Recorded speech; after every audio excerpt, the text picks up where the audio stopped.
I've decided to move to a seafood diet. I see food and I eat it.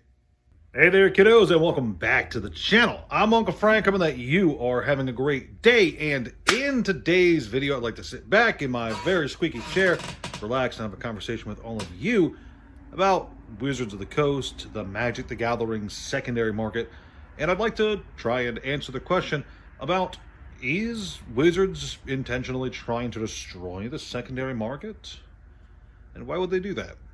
Well, you see, for some time now, there has been a bit of a guttural reaction from certain members of the community, certain collectors, investors, and yes, even players, that certain decisions made by WotC, certain products that they have released, have been done almost exclusively, in their mind, to cause harm to the secondary market value of cards. And trust me, this is by no means a recent opinion held by certain people. Way back in the 90s, with the release of Chronicles and 4th edition, major reprint sets, people had extreme outrage and freaked out all over the place. The community damn near revolted, and Wizards of the Coast made the reserved list as a sort of knee-jerk reaction to that response, a promise to not reprint other certain cards. Fast forward a bit, and we get 2013. I want to say it's 2013. 2013 gives us the first of the Master sets, a entire reprint set of mostly highly in-demand modern staples. I think Tarmogoyf was in there. Liliana of the Veil, I think, was also in there. I could be wrong. I don't think I'm wrong.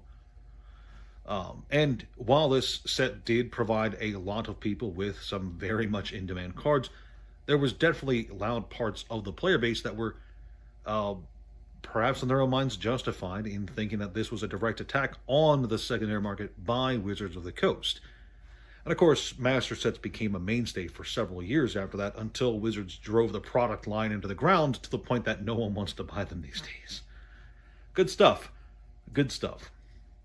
And of course, more recently, there's been decisions like the collector booster boxes, which some people feel devalue the overall sealed product experience for Magic the Gathering, devalue foil cards, and push sealed and single prices down just by existing, as well as things like the secret layers, which are direct reprints of specific cards priced at the secondary market value of those cards most of the time, even if WotC doesn't acknowledge that. So yeah, there have been definitely some choices made by Wizards of the Coast since basically the inception of the game that have led certain parts of the community to go, this is an attack on the secondary market. This is going to kill Magic's economy. This is going to, I don't know, burn down the entire value of your trading cards. And there are some people who are of the opinion that this is an intentional decision by WotC to destroy and devalue your precious cardboard pieces, because after all, if the only value you can derive from the game is direct purchasing from WotC or from, of course, the WotC stores, it's all the better for them. They don't get any value from secondary market transactions after all. Which, I suppose if you look at it through that angle, it does kind of make sense. WotC doesn't, they're not necessarily incentivized to devalue your cards, but they aren't getting anything out of secondary market sales. You know, if you sell a Tarmogoyf for, I have no idea how much a Tarmogoyf is going for these days. It's just fresh in my mind. I would like to, surely Tarmogoyf is like $60, right? Right? I remember those days. Surely Tarmogoyf is around $60. If you sold somebody Tarmogoyf for $60, WotC doesn't see a dime of that sale. The only thing they get money from is if you buy booster boxes, booster packs, or secret layer cards directly from them. That's about it. They don't see money from any secondary market sales of any product whatsoever. It's just the initial from distribution to retail kind of deal. So yeah, I suppose if you look at it that way, there is some tinfoil hat reasons to think that WotC would be incentivized to kill the secondary market. But here's the important part of this little conundrum is that Wizards is, well, they're not incentivized to, um, while there's little incentive in the secondary market for them directly as a company, they don't get any money from your purchases or sales or whatever. While that is true, there is another effect to the secondary market being healthy that Wizards 100% is aware of and takes into account. And that is perceived desirability of a game. I mentioned it before in a previous video that one of the things that gaming companies care about most is sales. Sales is the big thing that drives their interest in continuing to put out products for the game. If boxes stop selling, they're not going to make more boxes, right?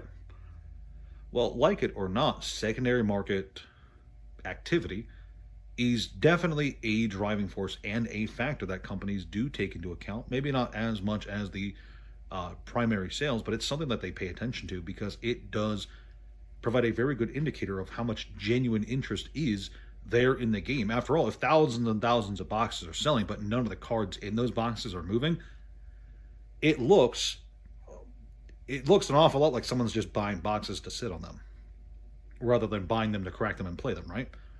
If they were buying to crack and play, then there would be people who are just looking for the individual singles and such that they like, and they'd be buying those cards. Understand?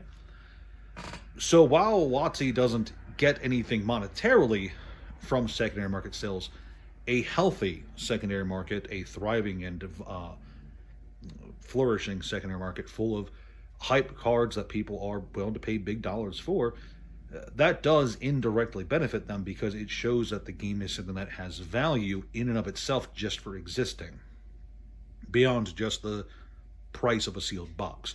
The cards in that box have value, which, sure, that drives evil collectors and investors into the game space. They start buying cards, and that's something that some people don't like. But those same collectors, investors, and yes, whales, showing financial interest and financial investment in a game is that's a very loud truck. It's a good, healthy indicator overall, and it shows that there is probably some genuine interest in the game going forward. Because again, if no one wants these cards, if no one's interested in the game as a collectible, then half of the trading card game equation has just been thrown out the window. If the trading and collectability aspect of it is gone, then all you have left is the game, and then there's no incentive to engage with Magic beyond opening up a box and drafting, right? And that's never a good thing. Sure, again, a company does not receive residuals or whatever from secondary market sales, but they do receive, another truck's coming, I hear it. It sounds very loud. Busy road tonight.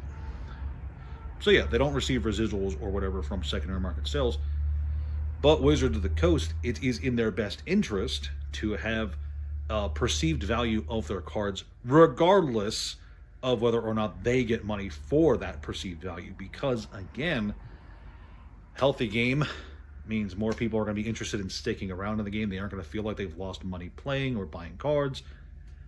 They are going to ostensibly enjoy themselves just a bit more with that little financial security blanket of their cards being worth money. Yes, I understand. I know full well that there's plenty of people out there who just play Magic because they enjoy the gameplay. But there's also plenty of people out there who play and collect Magic because of the value of the cards, because they like their money put into this card game to have money come out of it. I worded that poorly, but you guys know what I'm trying to say here. Basically, no, Wizards of the Coast is not trying to devalue the secondary market.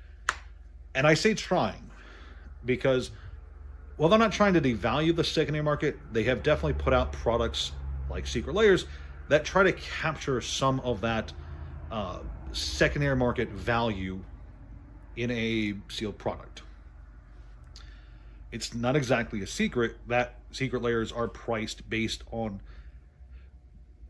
similar value to the cards inside the product, right? Ostensibly. It's not always a one-to-one, but a lot of the times Secret Layers are priced based on what's in the Secret Layers. And Sure, some people think that that is devaluing the secondary market and doing damage to it, but really it's just Wizards of the Coast attempting to catch some of that value for themselves. After all, it is Wizards of the Coast's own game.